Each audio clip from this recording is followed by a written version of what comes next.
Hello, researchers, memoirists, family historians, excavators. I'm Grant Faulkner, and I'm here with my co-host Brooke Warner. And today we're going to address a topic that we've discussed it in the past, but it's been a while since we've focused in on this subject of multi-generational trauma. Brooke, I'm very interested in Yeah, that.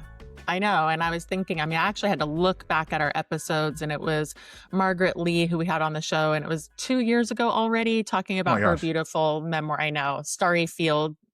Also a memoir of lost history. So it's interesting that these books sometimes use that history in their title in some way. Yeah, they could be taught together in a special memoir writing class. They definitely kind of share that genre. Yeah, and that 2 years, man, I thought it was a year ago. I could have sworn maybe 6 months ago. So I'm glad we're revisiting the topic, especially with Rich Benjamin, who's the author of this very layered and ambitious memoir, Talk to Me, Lessons from a Family Forged by History. And Rich uncovers not only the multi-generational trauma of his family, but the country Haiti as well.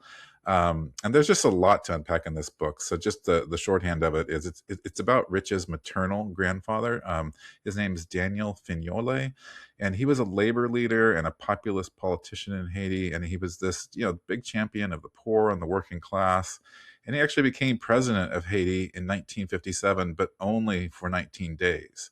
He was legendary for his activism on behalf of the urban poor, and he was known for these fiery orations that could, at a moment's notice, rouse people to take to the streets and show their political force.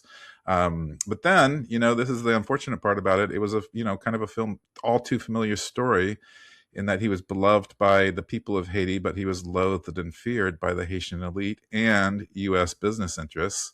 So he ended up being Downfall right there. yeah, exactly. And only in 19 days, and he was the victim of a coup, and it was orchestrated with the backing of the Eisenhower administration. And it gets worse because he was taken at gunpoint with his wife. He was put on a plane to New York, and their children, including Rich's mother Danielle, who was the eldest, they were kidnapped and ultimately smuggled out of the country, but treated horribly while they were Jeez. kidnapped. And the reason I was drawn to the book, because the story tells a lot about multi-generational trauma. And as I mentioned, this is a topic I've been thinking about a lot recently. There's also the term transgenerational haunting, which was coined by psychoanalysts in the wake of the Holocaust, and it describes the way in which trauma, persists in the lives of survivors and their descendants. And the more I've learned about transgenerational trauma, the more I think the concept describes a lot of the ongoing pain and injustice in the world right now, including in our nation. And in this case, what the book is really about is how the catastrophe, that his grandfather and grandmother experienced, and mother, lives inside that family. It still lives there, I'm sure. And so he tells the story of how it moves from a grandfather to a mother to a son himself, and how it shapes the people who weren't even there when it happened. Yeah, it is amazing. And I think a lot of people who hear this show today will resonate with their own families because this intergenerational trauma and the things that we carry down, they're very profound, they're very alive. And it's also one of the interesting points of this book as memoir. Like you're saying, he wasn't alive at the time. He's writing about a wound that predates him, and people struggle with that. They want to write about this intergenerational trauma, and yet, it becomes kind of a research project by definition. And so, Rich was not in Haiti in 1957. He did not experience that coup or the exile firsthand. Yeah, it's very present in his life, and notably in his mother's silences, in her rage, in her distance, that she puts between them. And there's a passage from the book that reads, "The psychic inheritance of loss is that something is missing, but not what." So powerful. And so through his family's history, in Haiti, he's, just trying to like basically sense what is happening there, while also then trying to ultimately research and figure it out, and he discovers his aunts and uncles' substance abuse, mental illness, his mother's refugee mentality, which manifested in all kinds of ways, including like screaming fits and obsessive compulsive behaviors. And I think that, there was some physical abuse as well. And so it's very forthcoming. And I think that this is where the book, might speak most directly to listeners because so like I said, so many writers are working with this exact kind of experience of the inherited wound, and it might come, obviously from different kinds of backgrounds. But the thing that happened before you arrived that explains, how you were raised and who you become. And the question is, I think, and we're going to ask Rich about this in the interview, how do you write about something that you didn't witness? And lots of writers want to do that, Grant.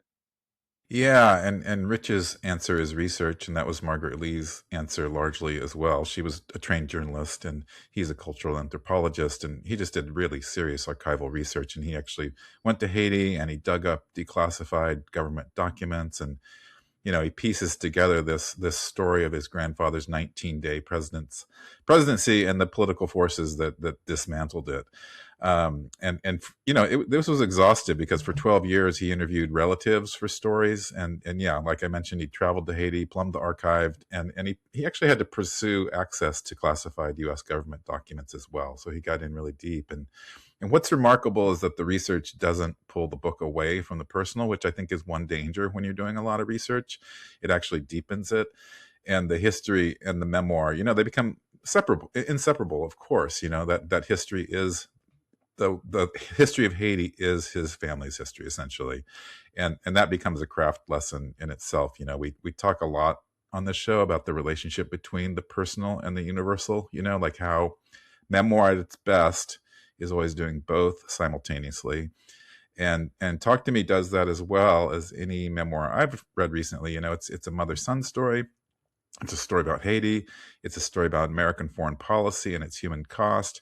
It's about Rich's struggle with his propensity for toxic antics, as he describes them. He was a party hard, he talks a little bit about this, but he lived a party hard lifestyle that he briefly landed him in Manhattan's central booking as well. And somehow he manages to juggle all of those things and weave them together. Yeah, it's always interesting too if you're trying to draw a direct line from, your something that happened and your behaviors, and yet we don't always know. It's interesting as well. Like there's just lots of manifestations of why people do the things that they do. But I'd love to talk a little bit more about the mother-son relationship in the book because I do think that's the emotional engine of this memoir. Richard's mother, Danielle, is a complicated figure. She was raped when she was kidnapped, but then went on to become a high achieving professional, married to a Yale educated economist. And then, despite the family's financial security, she was anything but peaceful. She's brilliant and she's formidable. And she was also, by Rich's account, a deeply difficult person to be close to, which of course makes sense. I mean, there's a lot of trauma in this story, and the distance between them is palpable from the first pages. And what Rich is trying to understand, and what he's essentially asking throughout this entire book, is how do you know someone? Who has decided not to be known? How do you research someone whose survival strategy was silence and privacy and the maintenance of a certain image? And I think, again, these questions just feel so resonant. And I think they're, powerful in some ways for how universal they actually are. And because so many of us are writing about people exactly like that. It could be a parent who sealed something off, a grandparent who never spoke of what they'd been through. We see this a lot, I think, because we're a country of immigrants too. People left their situations for very traumatic reasons and then they don't want to talk about it. It's deliberately buried. They want to start over. So this stuff is pretty prevalent when you think about it. Yeah, I know a lot of World War II vets or Vietnam vets also don't like to talk about their experiences. So that silence seems like a very natural response to trauma. And I just want to revisit Margaret Lee's book for a minute here, because that was a really profound episode for me. And in Starry Field, which is the title of it, she writes about growing up in history where she'd never even heard about her grandfather, Lee Chul Hall.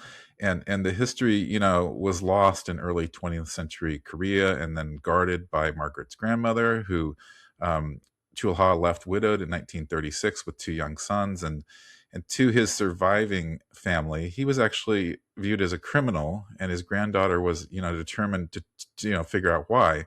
And so Margaret, chronicled his untold story by combining investigative journalism and oral history and archival research, just as Rich did. And what she found, was surprising because Lee Chu-hao was not a source of shame. He was a student revolutionary imprisoned in 1929 for protesting the Japanese government's colonization of Korea. So they really are similar stories, and there's an ethical dimension to the recovery that I think Rich navigates really beautifully, just as Margaret did. He doesn't treat his mother's silence as merely an obstacle. He understands it as a response to trauma. And she learned silence as a child because silence was survival. And when your family has been exiled from an entire country, when speaking about what happened, it could threaten the little stability that they've managed to build, so silence becomes a type of armor. Right. And then that armor passes down. The children inherit it. The grandchildren feel its shape, even if they don't understand where it came from, just like Rich says. Yeah, and I think that we need to just say, one of the themes we've discussed in the past in this podcast is this idea of silence as a form of violence. And I'm thinking of Jeannie Vanasco's memoir that was not more than a year ago, if I remember correctly, when she was on. Her book is called A Silent Treatment. And Jeannie discussed how silence can be used in all kinds of different ways. I mean, the whole idea that her mother was giving her the silent treatment and then how that impacted her, how damaging that can be. And so it is, it's something that is a self-protection, but it turns out to be a violence to the people who are experiencing it. And then people Mm-hmm. wield silence, as a weapon sometimes. And so I think Talk to Me is such a nuanced treatment of that dynamic, because Rich is never simplistic about it. He understands why his mother is silent, like you said, because of the trauma. He feels compassion for her, and yet he also can't accept it. He can't go on carrying a story that he doesn't understand about people that he loves. Yeah, and the title to me says it all. Just a simple "talk to me," which can be interpreted in different ways. It's a plea, it's a demand, it's what a child wants from a parent who has gone somewhere unreachable, and it's also what a writer wants from the past. From the documents and the histories and the people who are no longer there to speak for themselves. I mean, we lose so much from the past that we want it to talk to us. And I think one of the things that makes this book so instructive for memoir writers is that it's not just about the context or the content of what's hidden, the historical facts of the coup, the family's exile. It's also about the act of seeking. The book models what it looks like to refuse to accept silence and to keep asking the question even when the answer isn't forthcoming. I think we can all learn from that. And Rich, of course, he's got these very unique set of tools for that inquiry. He's a cultural anthropologist. He's trained to observe social patterns and to read institutions and to understand how history shapes human behavior. And that training, his training is very visible in this book, in the kind of the texture of the research and the way he contextualizes his family's story within the larger story of Haiti and its relationship with the United States. Yeah, it's so true, and very, like we said, multi-layered. And since we've been talking about something else multi-layered, hybrid memoirs recently, which are books that weave personal narrative with history, journalism, cultural analysis, I did want to say that Talk to Me is a great model of how to do that without losing the intimacy of the personal story, because the research never overwhelms the emotion, and the history never becomes a way of avoiding the harder, more interior work of the memoir. So important. And then there's also something to say about the sheer ambition. You said this is an ambitious book. What does that mean? And it's really about what it's willing to examine. Rich doesn't just write about his mother's silence, he writes about his own, about the years when he didn't press her and when he went along with the family's unspoken agreement not to go there. And he examines his own complicity and maintaining that distance between them. And I think that's meaningful because the memoir that only indicts others, as we've talked about, as people will teach about when they teach memoir, that's always going to be a lesser memoir. And the writers, that we love, are the ones, of course, that are willing to go there to examine themselves with the same rigor they bring to everyone else. And Rich does that. He's really honest about his own evasions, his own failures, the ways that he protected himself. And I just love that about that, that deep honesty. Yeah, and it makes the eventual reckoning, when he does go to Haiti and pieces the story together, it feels very earned, genuinely earned. And he's not arriving as a hero; he's arriving as someone who just finally ran out of reasons not to go. And I think that's the spirit that we want to bring to this conversation today. You know, he's written a book about what it costs to go looking for a story that your family has decided to leave alone, about the relationship between love and truth, and whether you can honor both at the same time. And those are the questions every memoirist is living with. And we're so glad to have Rich here today to think through them with us. So we'll be right back after this short break.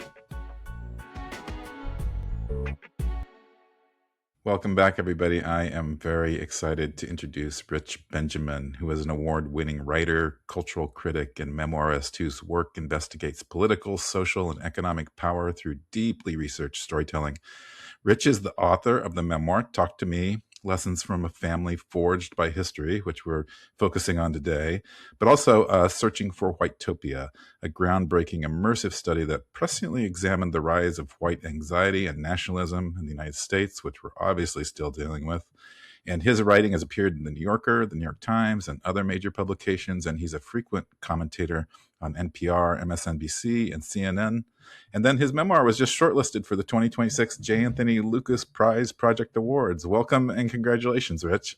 Thank you, Grant. So glad to be here. Hi, Brooke. Hi, Rich. We're happy to have you. Thank you. Definitely. And I like to start discussions about books sometimes with through the lens of the title. And you titled this book "Talk to Me," which is a plea and it's a demand and it's an invitation all at once. And but your book is, you know, along those lines, your book is fundamentally about silence, a mother's silence and a family's silence and a government silence. And so I'm just curious, at what point did you realize that the silence itself was the subject and not just an obstacle to the subject? I realized that silence was the topic itself when I noticed that silence itself was getting in the way of my writing the book. My mother's silence, her refusal to talk about the past, the ways in which her father had not talked to her about his past. And so all these silences folding on each other, that's when I realized how much this book is about silence. And then it was towards the end where I really became committed to the title because of all the political silences I was hitting in terms of researching the book. Yeah, that makes so much sense. It's interesting to think about the layers of that. Well, let's talk about the mother-son memoir. I mean, Grant and I think it's one of the most treacherous forms in some ways because the stakes of getting it wrong are so personal. And so, how did you hold the complexity of your mother, her brilliance, her cruelty, and her own wounds without turning her into a villain or a saint? What was that like? And then maybe if you could speak a little bit to your your relationship with your mom now after the fact. That was challenging. So for me, practically, I wanted to get everything on paper without editing myself, without censoring myself. And part of the way I did that is through letters. I kept every letter my mother has ever written me, predating email, of course. So that's one way. And then I keep a journal and a diary. And there's a kind of brutal honesty that exists in these documents. And so that's one way that I committed to a really honest and tender portrait of her. This neither hagiography nor blasphemy or libel or slander. So it's the method, but it's also getting everything down on paper before editing it or fussing with it in any way. Rich, I'm just going to ask a follow-up question to that because, I feel like your relationship with your mother and your mother's experiences, really, that's the center of the book. So much comes from that. And so so listeners know more about what your book's about, can you tell us more about your relationship with your mom? So growing up, what made my mother and I very close is I have a blood disorder, and she would have to take so much time off work and her personal life to take me to doctor's visits and tend to this blood order, more so than with my brothers and sisters. So in treating this and in spending so many time visiting doctors, we became close. But we were also very distant in the sense that we both kept secrets from each other. She kept her secrets about her own childhood. I knew nothing about it. And then throughout my life, I kept secrets from her. For example, being gay, how hard I partied in New York City, all kinds of secrets I was keeping from her. So since the jump, it was always this tango of distance and intimacy between us. And that's how I would describe our relationship. And it's still like that today. And did you not know anything about her experiences in Haiti before she came to the United States? When did you find Nothing. out about that? It was just like a blank slate. I knew, of course, that she had been born there, but she just never talked about her childhood there. She had never talked about what it was like. She'd never talked about her schooling. She'd never talked about the fact that she'd come from an important political family. Nothing. Yeah. How it must have been, I can't even imagine what it would have felt like to uncover her story and realize that she'd been kidnapped and raped at such a young age. How did you come about, how did you find that out? So, yes, that was horrifying. There was an point, Grant, in my personal life where I knew something was awry. There was a point at which I knew her demeanor, her behavior, her aloofness, but also her kindness was coming from this childhood that I knew nothing about. And so, my being a scholar, finally, I just said to myself, where I'm hitting this wall of silence from her, I'm going to just go look for her father in the archive. So I went to the National Security Archive because he was a political figure to see what I could find. And I thought maybe I'd find a speech of his, maybe I'd find a memorabilia random of his.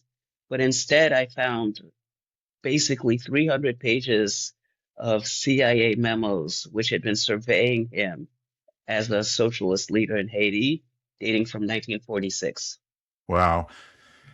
And I'm just on that note, I want to follow that thread just a little bit because you're a cultural anthropologist and a scholar, and obviously a researcher, essentially by vocation. And I'm just curious about that. Uncovering that treasure trove is the wrong word, but just this rich material that informs you about who you are and really who the world is, right? Who the American government is, who Haiti is. How did you balance that research with what obviously must have been, an emotional experience at the same time? I do agree with your initial word, treasure trove, because the scholar in me saw it as a treasure trove. Because when one hits a vein of information that one does not know exists, I'm speaking as a scholar, it's just thrilling. It's thrilling because that's why I do what I do. I want to tell stories that haven't been told.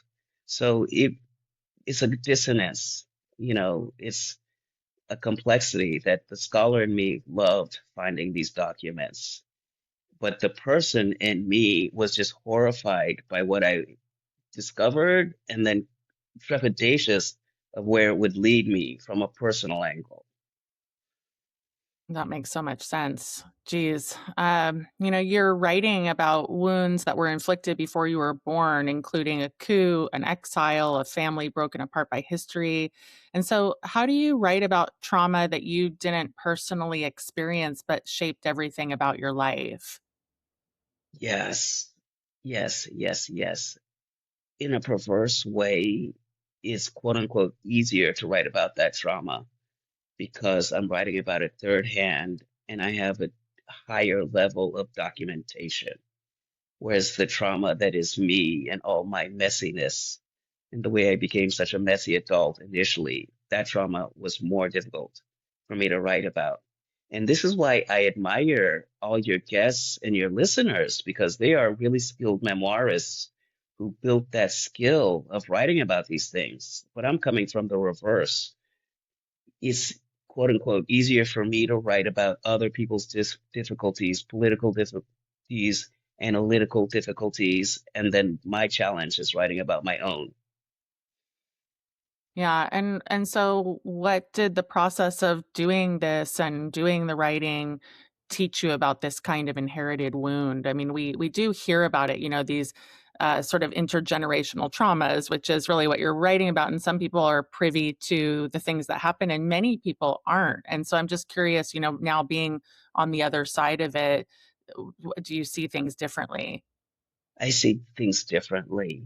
And so it's an emotional challenge, like you're hinting at, but it's also a craft challenge of writing personal narrative in a way that's not sentimental, in a way that doesn't feel like you're whining or that you're a victim, in a way that's accurate and authentic. For me, that was also a craft challenge. Well, it's so one thing I really admire about your memoir is just the layers, and very different layers of the story and how you weave them together and stitch them together. And one of those layers, is Haiti itself and Haiti's history. And I feel like the vast majority of Americans, or very few Americans, really know Haiti's story, and they're definitely not attuned to this notion of multi-generational trauma and how that carries over both personally but also in a country as well. And so just thinking about Haiti and its history and how colonialism has stunted its growth, it's been an independent nation for over 2 years, 200 years as well. And you have an interesting perspective because you have a history there, but you also have a history in, the mainland America. So I was wondering if you could speak to Haiti and what you realized about it in the writing of this. Fascinating. Haiti's history is fascinating because growing up, like many Americans, if you say the word colony, you think of England and India. You think of France and West Africa. But here in the US, we had colonies in the same way that the old European powers did. We sent gunboats, we sent our military to occupy a country, to take over its financial resources, its natural resources, its coffee, its fruit, its sugar. And it was very direct in the sense that they literally carted off crates of gold and crates of money and brought it back from Port-au-Prince to New York City. And we had soldiers, and our military was segregated at the time. So every soldier which was part of this occupation would have been white. So, and that's the context of my grandfather. And that's something I'd never thought about it. What would it mean to have your grandfather grow up under an occupation of a foreign power that speaks a different language, that is a different race, and that is really forcefully and violently extracting so much from your country? It's something I never thought about as a child. Rich, it just occurred to me that we really haven't touched on your grandfather, who is the beginning of this. So could you tell our listeners a little bit more about him and how you knew him growing up? So I never met the man. And so that's part of the plea of talk to me. I wondered, Granite Brook, if you imagine one of your relatives who's been deceased and you never had a conversation, what would you say? And so I'd never met my grandfather. I'd never had a conversation with him. So he's major of this talk to me. And the thumbnail sketch of his life is he was born in Haiti in 1913. It was beginning the height of the US occupation, and he was dirt poor. He was so poor that some of his siblings didn't survive childhood because of malnutrition and disease. And so here he is, this poor scrapper, and he marries my grandmother, who was not poor. She came from the coffee planting native Haitian class. And then he just began this career as a socialist leader. Because he identified with working people and poor people, I think that really inspired his career as a socialist, where she was just this genteel, lovely, kind person. Her I knew, her I've met. Hmm. The history is so rich, and it's interesting to hear you talk about it because I can see the historian in you engaging in all this material. And there's also a line that memoir writers often use, which is that they don't fully know what the book is about until they're done with it, and we're curious if that was true for you. Yes, yes. So much discovery along the way. And I didn't know what this book was. And I didn't come up with the title until I would maybe 90% complete. Mm. Rich, I wanted to go back to your mother in closing. What is there one question now that you wish you could ask her, or even like one question that maybe even drove this book or it sparked this book? I'm just assuming it's your relationship with your mother that sparked the book, but I don't know that. Yes. Gosh, I've never been asked. What a phenomenal question. I think the one question I would ask her is, why did she not heal what was so deeply bothering her? Why did she suppress what would come to haunt and govern her life? Because in suppressing it, I think she thought she was ridding herself of it. She was having a fresh start in America. But now that I think about it, I'm curious why she took that approach, why she was so invested in silence. That's what I would ask her. It's interesting because so many we had Margaret Lee on who wrote a very similar story to yours. She had to go and do a lot of research to tell it, and it seems like a lot of people who go through extreme trauma, they do choose silence, and I don't know a lot about it from the psychological point of view, but it is a fascinating thing to grow up with that.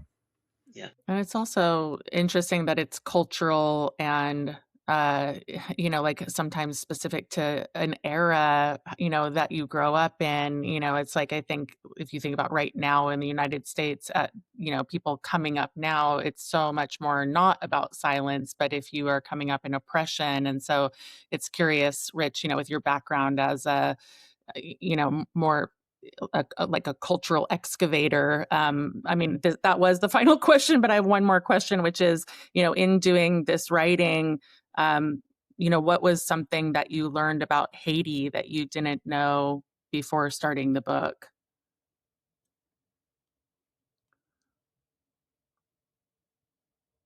I didn't know how resilient Haiti is before writing the book. I think very much this is a book about resilience and resilience in many forms. The political resilience coming after slavery, and then the natural disaster resilience. They just couldn't catch a break. And many Americans, like myself, didn't realize that even in the 1954s, Haiti was on the cusp of really triumphing economically and politically, but Hurricane Hazel came and wiped out many years' worth of crops.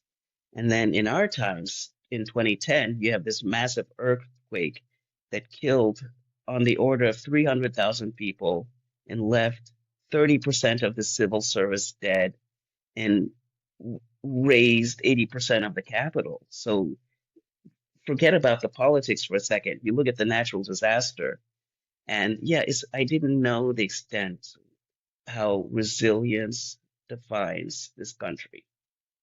Mm. Powerful. Thank you Thank you, so much Rich. for being with us, Rich. This was powerful. I learned a lot in different ways. Thank you. Thank you for having me. Yeah, and continued success, and congratulations on the awards, and may many more people find it.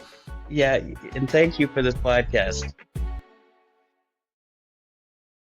Well, Brooke, we've talked a lot about AI, obviously, and I have this tiny hunch that our conversation about AI and writing might just last the rest of our lives. So prepare yourself. Boo.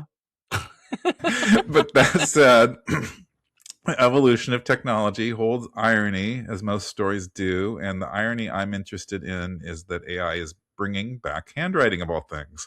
Handwriting was disappearing. Kids weren't learning it in school anymore. But as AI generated text becomes more prevalent and more recognizable in that weird way that is kind of smooth and uniform, handwriting is emerging as one of the clearest signals of human authenticity. And the Blue Book, which I bet most of us remember from our days in college, it's returned to the classrooms, and students increasingly have to turn in handwritten work so that the teachers know they wrote it. And as I've been a teacher. I've struggled to read student handwriting. It can be really horrible sometimes, really, really a challenge. So there's part of me that laments this, but since you and I grew up in the age of handwriting, I think there are clear creative benefits to handwriting. So I'm also happy about this. Yeah, I agree. It's something to be happy about. It's actually scientifically proven that handwriting enhances creativity because of the heart hand, heart mind connection. And I always think there's something so nice about receiving a handwritten note. I also am really grateful that we finally have a positive AI story to share. So thank you for finding this and suggesting we talk about this today. And I like seeing imperfections of handwriting. There's something idiosyncratic, of course, about how people write and the letters that they form. And it's this genuine marker of human presence on the page. And so I love this trend. And there's also a broader cultural pattern here. I've heard that Gen Z and millennials are indulging in all kinds of return to the analog. You're hearing it's kind of like a thing, actually, as a resistance to digital uniformity. And so they're buying vinyl records and they're using real old cameras with film and buying physical books and doing handwritten letters. And so this is like a renewed interest that is a resistance. But I think that, we're going to see more of it. And handwriting fits into this counter movement. So, let's bring it on. Yeah, I was just talking to somebody last night about how for kids these days, it's all this vinyl is exotic. You can touch it, hold it, collect it, and I just love that we can feel rebellious about handwriting and such things like vinyl records, and that they're actually part of the resistance. It's an interesting way to view them.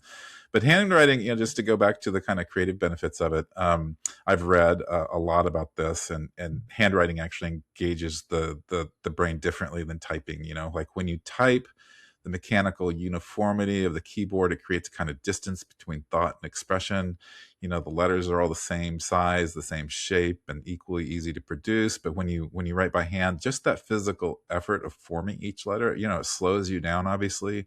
And that slowing down makes you think more deliberately. And so there is neuroscience research that suggests that handwriting, activates more areas of the brain simultaneously. And that includes areas associated with memory, language, and motor learning, and it does that more than typing does. So the hand and the mind are in genuine conversation. Yeah, and I think all writers need to pick up the pen more. There's also Hmm. evidence that we retain and process information more deeply when we write by hand. When we were at the San Francisco Writers Conference, one of the panels, someone was just talking about being stuck, and one of the panelists said, morning pages, which are meant to be written by hand. And so that act of forming letters does seem to encode the content more firmly. And for memoir writers, this is a practical thing too. Like to handwrite your memories rather than to type them can help you recover more of them, just because you're engaging, like you said, with that sensory detail, that texture, and what was actually there. So for stuckness too, we're going to recommend handwriting. Yeah, and I feel that handwriting, it just gives me better focus on my story as well. Typing, when I type, I enter that same environment as email and social media and every other distraction. And handwriting pulls me out of that environment, entirely. A Mm. notebook has no notifications, at least the notebooks I have. And there's just something about that physical act, the pen and the paper, and that quality of attention that it requires. And that just creates a kind of presence and environment that screens, actively work against. And I think that this is definitely important for memoir writers, who are trying to return to the past. And I've heard of many writers who use a hybrid approach, and I do too. Sometimes when you mention the person who gets stuck, that's my first go-to response, is to start writing by hand. And so some people I've known, they'll handwrite the first draft, or they'll handwrite difficult passages and then type Yeah. it up for a revision and structure. So, I think handwriting is where you can go to find the story, and then the screen is where you kind of shape it. Yeah, it's interesting. The only thing I'll say about handwriting for me is like I get tired. And Yeah, that's I interesting know. too, because it's like lack of muscle, like I don't remember having a tired hand when I was a kid. So it's something about, we're training our muscles to type. And so we need to also like exercise our handwriting muscles, I think. Let's start a handwriting boot camp session in Memoir Nation, because I It's feel the actually, same way. I lost the muscles; they're all yeah, I flabby. know. It's crazy. It's crazy. Like I'll write for like 5 minutes and I'm like, I can't, not even 5 minutes. I 30 know. seconds. Me too. Yeah. So, oh gosh, everybody. Well, with these weekends, I'm gonna say let's try to do a prompt this week. And so Grant and I are offering this up. We're gonna put it out on our social media as well. Take a scene that you've been avoiding and write it by hand in a notebook without stopping to edit, and see what happens, and see if something specifically that hasn't arrived before comes up. Again, we're plugging our social media because we're putting lots of great stuff out there, and we're grabbing a lot of things from these episodes. And so again, you'll find this prompt in our socials this week: Memoir Nation on Instagram and Facebook and LinkedIn. And scarily, we're going to enter into the fray into TikTok here pretty soon. So Whoa. I know. We're going to go there, though. We are going to do it. We're going to bravely enter new digital realms with our notebooks, right? Oh, my Lord. Yeah, what are we doing? But anyway, we do hope that this podcast helps you find something new. And you know what? Even if that new thing is TikTok, because we're trying to embrace the new generation. And, we know that's where the kids hang out. But in the meantime, go to memoirnation.com, sign up for our community, because we keep adding events. There's lots of free stuff. We're also asking you to tell a friend about Memoir Nation, and we want to continue this memoir writing conversation beyond this podcast. And so that's what we're doing with the community. So we'll see you there, and we'll see you here in your feed next week.